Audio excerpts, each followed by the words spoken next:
توانائی دیتی ہے, پورا مضمون باندھا ہے. اعلیٰ حضرت کہتے ہیں بہروپیہ تھا, مداری, روپ بدل بدل کے دکھایا کرتا تھا, بادشاہوں سے انعام لیتا تھا. ایک دن اورنگزیب عالمگیر کے پاس آ گیا, کہنے لگا میں روپ بدلوں گا, اگر آپ پہچان نہ سکے تو میں انعام لوں گا. آپ نے فرمایا میں کوئی ایسے ویسا بادشاہ نہیں, کہا مجھے دھوکہ دینا مشکل ہے. کہا نہیں میں روپ بدلوں گا. حضرت اورنگزیب عالمگیر بڑے نیک بادشاہ گزرے, بڑے پرہیزگار. وہ بہروپیہ کہنے لگا میں روپ بدلوں گا, آپ نہیں پہچان سکیں گے. فرمایا چل جتنا تیرے اندر زور ہے لگا لے. حضرت نے اعلان کیا کہ میں نے فوجی بھرتی کر دیں, 2 ماہ کے بعد ٹیسٹ ہوگا. وہ 2 مہینے دوڑتا رہا, رنگ روپ بناتا رہا, آیا ٹیسٹ دینے, 2-3 سپاہیوں کا امتحان لیا. اس کی باری آئی تو 10 روپے دیے, کہنے لگے تیرے آنے جانے کا کرایہ میں نے تجھے پہچان لیا ہے. کچھ دنوں کے بعد جانے لگے سفر پر, تو بھکاری آ گئے خیرات مانگنے. اس نے بھی سارے منہ پر سیاہی مال لی, کپڑے پھاڑ لیے, سر کے بال مڈا لیے, پگے تک کٹا لی, بدرنگ ہو کے آیا. کاسا آگے کیا تو حضرت نے 10 روپے ڈالے, کہنے لگے تیرے آنے جانے کا کرایہ میں نے پہچان لیا ہے.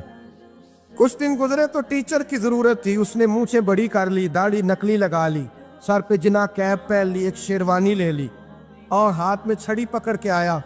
کہنے لگا میں استاد ہوں, 2-4 بندوں کا امتحان لیا. اس کی باری آئی تو 5 روپے دیے, 10 روپے دیے, کہا تیرا کرایہ میں نے پہچان لیا. 2 سال گزر گئے. وہ جب بھی آتا حضرت پہچان لیتے. ایک دن سفر پہ جا رہے تھے, بہت بڑا لشکر تھا, جہاد کرنے جا رہے تھے اورنگزیب عالمگیر. تو دیکھا ایک پہاڑی ہے, پہاڑی پہ لوگ جا بھی رہے ہیں آ بھی رہے. اورنگزیب عالمگیر پوچھنے لگے یہاں کیا ہے؟ کہنے لگے بابا جی بیٹھے ہیں دعا کرتے ہیں, اللہ کے نیک بندے ہیں. اورنگزیب کہنے لگے یار پرانے لوگ سارے ہی اللہ والوں کو مانتے, یہ بھی مصیبت آئی ہے جتنی نہیں آئی ہے, سارے لوگ ہی مانتے. کہنے لگے ذرا میں دعا نہ کرا لوں, بچے کام جا رہا ہوں. اورنگزیب بادشاہ تھے, بادشاہ لوگ نازک مزاج ہوتے ہیں. گھوڑے سے اترے, بڑی مشکل سے پہاڑی پہ چڑھے, اوپر گئے تو لائن لگی ہے. بابا جی غار میں بیٹھے, کہنے لگے میں نے ملنا, میں اورنگزیب ہوں. انہوں نے کہا ہمارا بابا اس طرح کا پیر نہیں کہ امیر آئے تو رنگ اور ہو, غریب آئے تو اور ہو. یہاں اگر ملنا ہے تو لائن میں لگ جاؤ, سب ایک جیسے. اب لائن میں کھڑے ہو گئے, 50 آدمی آگے تھے. کہتے ہیں 51واں نمبر تھا. تھک گیا دھوپ میں کھڑا کھڑا. جب میں پہنچا غار کے دہانے تو میں نے بابا جی کے چہرے پہ نظر ڈالی تو بڑا نورانی چہرہ, بڑی خوبصورت لب و لہجہ. میں نے کہا میرے جیسا آدمی بھی پگڑی باندھ لے تو اچھا لگنے لگ جاتا ہے, بڑا خوبصورت انداز.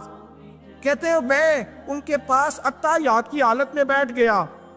میں نے کہا حضور میں جا رہا ہوں جہاد کرنے, دعا کرنا. بزرگوں نے ہاتھ اٹھائے, اللہ اس کی مدد فرما, دین کو غلبہ عطا فرما, اسے دین کا سچا پکا سپاہی بنا. پھر تھپکی دی, 2-4 نصیحتیں نکال ڈالی. دیکھنا ظلم نہ کرنا, زیادتی نہ کرنا, جب تو جیت کر نہ کرنا, غرور نہ کرنا, نصیحتیں بھی کر دی. کہتے ہیں اب جب میں اٹھا تو 2-4 دینار بطور نذرانہ مسلح کے نیچے رکھے, اور الٹے قدم جب میں غار سے اترا انہوں نے رومال جھاڑا اور اٹھ کے کھڑے ہو گئے. کہنے لگے آج نہیں تو نے پہچانا, آج نہیں تو نے پہچانا, میرا انعام بنتا ہے, آج نہیں پہچانا, لا پیسے. اورنگزیب کہنے لگا یار تو نے حد کر دی, کہاں چڑھا کہاں کھڑا رہا, دھوپ میں تھک گیا, کمال کر دی بھائی تو نے. پتا تو کیا لے گا, اب تو جلدی بتا, وہ کتنے لوگ پیچھے دھوپ میں کھڑے ہیں, لشکر سارا کھڑا ہے, کیا لے گا؟ اس نے کہا سب سے قیمتی ہیرے وہ ہے جو تیرے سر کے تاج میں لگے ہوئے, مجھے تیرا تاج چاہیے.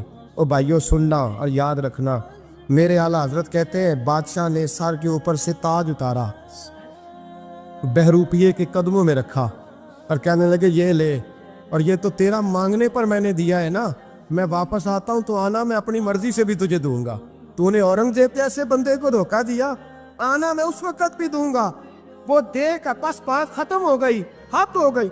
دے کر کہتے ہیں جب میں پلٹا نا واپس, بہروپیے نے آواز دی بادشاہ ٹھہر جا. تو میں نے پلٹ کے دیکھا تو کہنے لگے یہ اپنا تاج لے جا, اٹھا اور لے جا.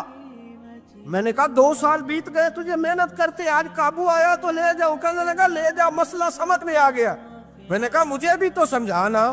کہتے ہیں وہ پھوٹ پھوٹ کے رویا, اس کی آنکھیں برس پڑی, سیلاب کی طرح آنسو بہہ نکلے, تڑپا اور رو کے کہنے لگا بادشاہ میں نے جھوٹ موٹ رسول اللہ کی غلامی اختیار کی تھی, جھوٹ موٹ کی داڑھی, جھوٹ موٹ کی پگڑی, جھوٹ موٹ کا فقر, میں نے جھوٹ موٹ نبی پاک کا لباس پہنا ہے, تو تیرے جیسے بادشاہوں کے تاج میرے قدموں میں آ گئے ہیں. اگر میں سچ مچ رسول اللہ کا غلام بنوں گا تو اللہ کیا کچھ عطا فرمائے، اللہ کتنی نعمتوں سے نوازے۔ میرے اعلیٰ کیا فرماتے ہیں؟ اعلیٰ حضرت فرماتے ہیں فرشتے بھی کرتے ہیں تعظیم میری۔ کون جی؟ اللہ ایسا عقیدہ بھی کم ملے گا جو بریلی کے امام کا عقیدہ ہے، ایسا بھی کم۔ کہتے ہیں فرشتے بھی کرتے ہیں تعظیم میری۔ کیوں؟ فرمانے لگے فدا ہو کے ان پر یہ عزت ملی۔ بغداد کے ایک درویش عالم تھے، تو وہ جب بھی نماز پڑھاتے نا تو کسی تاجر کی 2 بیویوں کے بارے میں دعا مانگتے۔ توجہ ہے میری بات پر؟ نماز پڑھاتے تو کہتے اللہ اس تاجر کی 2 بیویوں کو اپنی خاص رحمتیں عطا فرما۔ ایک دن لوگ ان کے گرد اکٹھے ہو گئے، کہنے لگے بابا جی بتائیں تو صحیح وہ بیویاں کون تھی جن کے لیے آپ دعا مانگتے؟ تو فرمانے لگے میرے شہر کا ایک تاجر تھا، بہت بڑا تاجر تھا، مالدار تھا پر بے اولاد تھا۔ اسے بغداد سے ملک شام جانا پڑتا تھا تجارت کرنے، اور کئی مہینے اسے شام کے ملک میں رہنا پڑتا تھا۔ اس نے اس طرح کیا کہ وہاں بھی ایک شادی کر لی۔ توجہ ہے نا میری بات پر؟ کیا کر لیا اس نے؟ دوسری شادی کرنا مرد کے لیے جائز ہے، تیسری کرنا بھی، چوتھی کرنا بھی بھیا کے وقت، مگر اگر انصاف کر سکے تو۔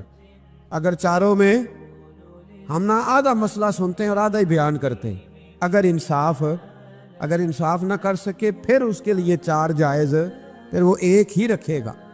تو عزیز دوست دوسرا نکاح کر لیا، شادی ہو گئی۔ اب وہ وہاں کچھ زیادہ وقت گزارنے لگا، مالدار آدمی تھا، بیوی کو مکان بھی لے کے دے دیا۔ اب وہ دیر سے آتا واپس، اور جب آتا بھی تو اس کے وہ والے انداز نہ ہوتے جو پہلے ہوا کرتے تھے۔ اب بیوی سے بڑا جاسوس بھی کوئی نہیں ہوتا، اس کو تو پہلے پتہ چل جاتا ہے کہ ماجرا کیا ہے، اسے بڑی خبر ہوتی ہے۔ تو اس نے محسوس کر لیا کہ بدلے بدلے سے میری سرکار نظر آتے۔ وہ کہنے لگی اب کہ جب آتا جاتا ہے تو اس کے حالات کچھ بدلے بدلے سے ہیں، ماحول کچھ اور ہے۔ اس نے ایک بوڑھا آدمی جو اس کا عزیز بھی تھا اور سمجھدار بھی تھا اس کو تیار کیا، کہنے لگی اب کہ جب ملک کے شام جائے نا تو اس کا پیچھا کرنا اور خبر کرنا کہ کہاں رہتا ہے، کہاں جاتا ہے، کیا کرتا ہے۔ وہ بوڑھے بزرگ جو تھے وہ خاتون کے کہنے پر کچھ اس نے کرایہ بھی دیا۔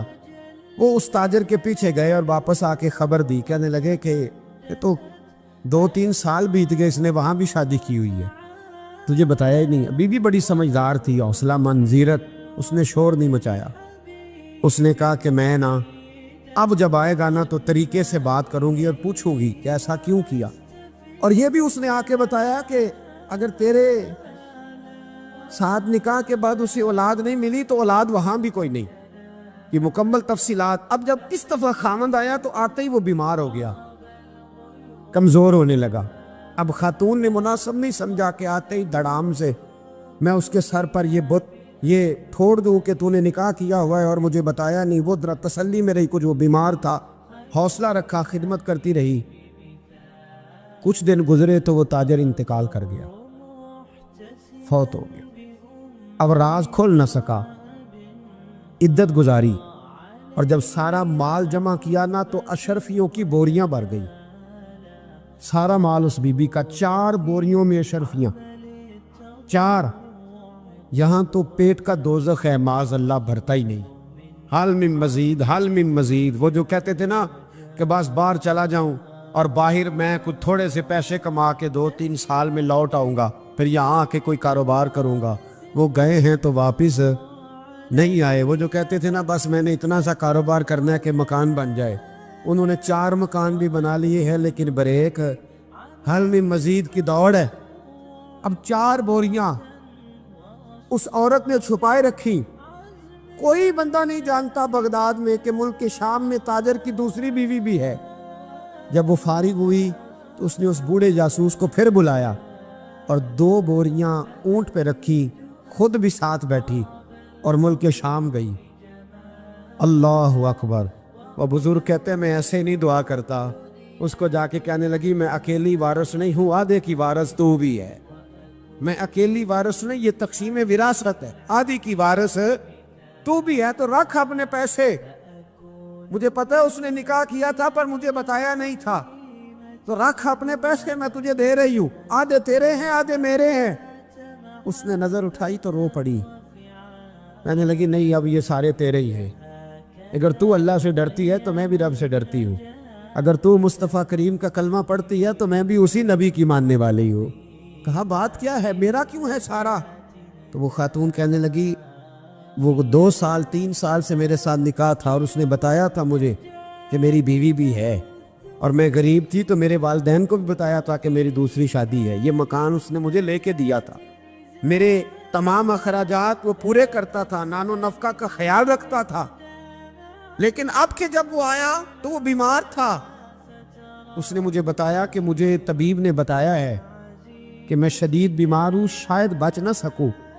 تو کہنے لگی وہ مجھے کئی لاکھ روپے بھی دے گیا اور جاتے دفعہ مجھے طلاق بھی دے گیا، فارغ کر گیا۔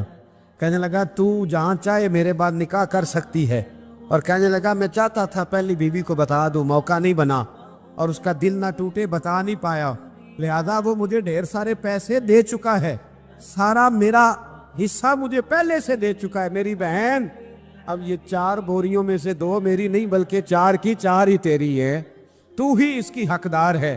تو بزرگ کہتے ہیں مجھے بتاؤ جن کے اندر اس قسم کے تقوی کی جھلک ہو ان کے لیے ہر نماز کے بعد دعا مانگنی چاہیے کہ نہیں مانگنی چاہیے؟ حضرت عمر کے زمانے میں ایک نوجوان تھا، نیک تھا، مسجد جایا کرتا تھا رات کو۔ تو مسجد جا رہا تھا تو رستے میں ایک عورت نے دعوت گناہ دی، ابن عساکر نے اس کو لکھا ہے۔ تو نوجوان تھا، خواہشات تھی، کچھ طبیعت مائل ہو گئی، ابھی ادھر جا ہی رہا تھا کہ کسی نے آیت پڑھ دی والی من خاف مقام ربی جنتان، جو رب کے سامنے کھڑے ہونے سے ڈرے گا اللہ 2 جنتیں دے گا۔ واقعی ڈر گیا، وہ